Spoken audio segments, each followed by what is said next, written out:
intentionality is required here. Knowing, reckless, or gross negligence is not sufficient for the person to be guilty of aggravated solicitation. The actual determination by the court of intent to solicit after the actual determination of the court of the intent to solicit committing a crime is not changed. That is intentionality.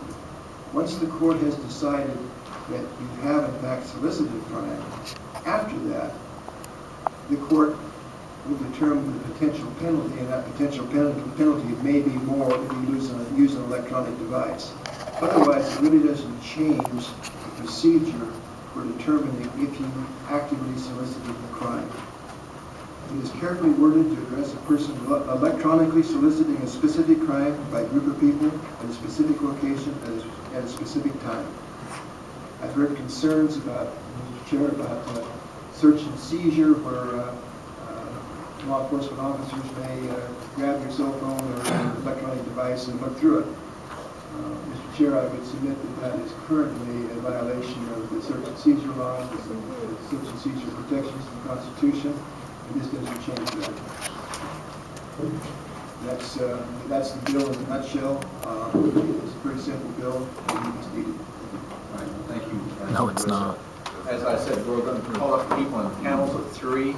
It appears by looking at this, looks like everyone who has signed up are in opposition to the bill, and so we will just start off at the top of the list. I've got Ann Meek, Eric, I believe it's Coker, and Christopher Lay.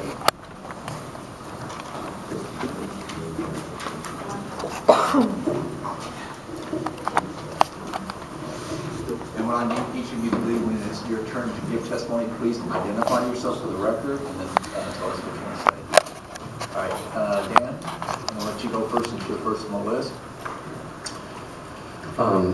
Thank you, Mr. Chairman and members of the committee. My name is Dan Meek. I'm representing today the Oregon Progressive Party.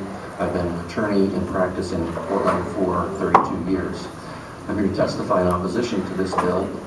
Let's say that I'm at home watching television and I see that there's a protest going on in downtown Portland. The protesters are not obeying police orders to disperse or get off the street or get out of Pioneer Courthouse Square, for example. I then send an email to 2 of my friends saying, let's go down there now and join the crowd. Under this bill, I've committed a Class C felony that is punishable by 5 years in prison and a fine of $125,000. It's the same if I communicate by email to 2 persons or if I do this via blog post or tweet. In fact, it's the same felony if the email is never received, or if no one reads the blog post and no one reads the tweet. It's still a Class C felony under this bill. This bill is a lot different than existing laws when it comes to solicitation. Existing laws don't make it a felony to solicit a misdemeanor. This bill does. It makes it a felony, for example. There are hundreds of misdemeanors under state and local law. Among them is the making of unreasonable noise. You can find my little list here. Under state law, disturbing any lawful assembly of persons, obstructing vehicular or pedestrian traffic on a public way, or congregates with other persons in a public place and refuses to comply with a lawful order of the police to disperse. Those are all misdemeanors, but under this law, merely suggesting that or merely composing a suggestion that is never received by anyone, if I intend it to be received by 2 or more persons, is a felony, and we have the 5 years and potential massive fine. This also law allows law enforcement to use subpoenas and search warrants to obtain the contents of email and other electronic communications, because this law criminalizes the electronic communication itself. It's the communication that is a crime, and that will enable law enforcement agencies, as I say, to obtain subpoenas and search warrants, send them to ISPs, get email, traffic, get not just the traffic, but the actual contents, and also obtain records from web hosts, from blogs, and from Twitter. I have to say, this is the kind of law I would expect to see in Myanmar, Turkmenistan, North Korea, or Zimbabwe, but not in Oregon. Eric? Thank you. My name is Eric Hooker. I am a PhD student at Oregon State University. I am here today to stand in opposition to SB1534. I am extremely disturbed at how this law would encroach on citizens' ability to organize online, whether it be to do a protest, whether it to do something as simple as a flash mob, something like that. The statistic that Senator Whitsitt points out of 8% of businesses being affected by this is pretty odd, but what I would say is this law would inhibit somebody. Let's go back in history. It would inhibit somebody like, let's say, Dr. Martin Luther King from saying that Selma Bridge over there or that bus over there, we can organize to, it would prevent something as simple as the Selma Bridge protest, and all those people would have been subject to, if they had heard about it via electronic communication, they would have all been subject to a Class C felony. So that's the provision of the law, along with the provisions referred to by the gentleman to the left of me. I have a petition that has just been alive for less than 48 hours and already has roughly 200 signatures. And if this bill does somehow make it past committee, expect extreme opposition to such a bill to prevent people's freedom of speech online, to organize, and to do what our founding fathers said we had the right to do. Yes, I'm Christopher Lay. I'm an architectural designer out of Corvallis, Oregon, and I'm here to voice my opposition to Senate Bill 1534. I'd just like to reiterate, as the other gentleman have said, this makes it a crime, makes the act of communicating with other people a crime, not the crime itself. And as Senator Whitsitt points out, it's what makes a crime aggravated solicitation versus the existing solicitation laws is the fact that you've communicated electronically. It doesn't take into account the severity of the crime or even the number of people you're soliciting.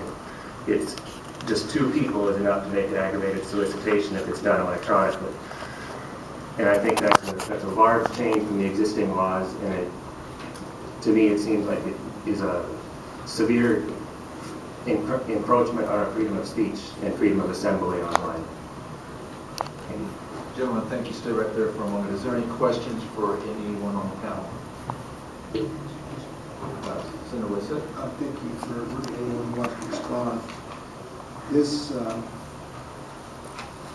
bill would only affect the person who is organizing. So the person, anyone who is responding to it, there is no criminality involved in receiving the message. There is no criminality involved in anything unless actually you went out and committed a crime which you'd be liable for anyway. The only person here who would be liable for a crime is the person who intentionally and willfully solicited the committing of the crime using the crime class.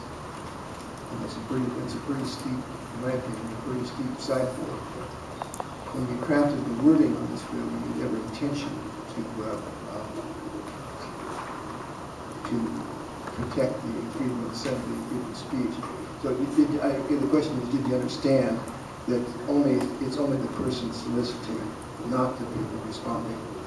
Yeah, I understand that, but by the nature of this kind of event, virtually any time someone participates in something like a flash mob, they've not only received an invitation to do it online, but they've then forwarded that invitation out to their friends. And that's what makes the flash mob that's how they work. And so virtually any person participating in it could also be charged with solicitation under the way this is written.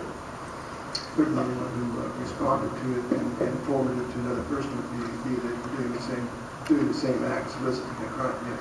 Yeah. Mr. Chair, Senator Whitsitt, if no one can suggest a protest, or to organize a protest, then the protest doesn't happen. So you're taking out a key element, and that is the element of communicating with others that a protest is going to occur. Number two is you indicated that the purpose of this was to avoid flash mobs that do such things as robbery.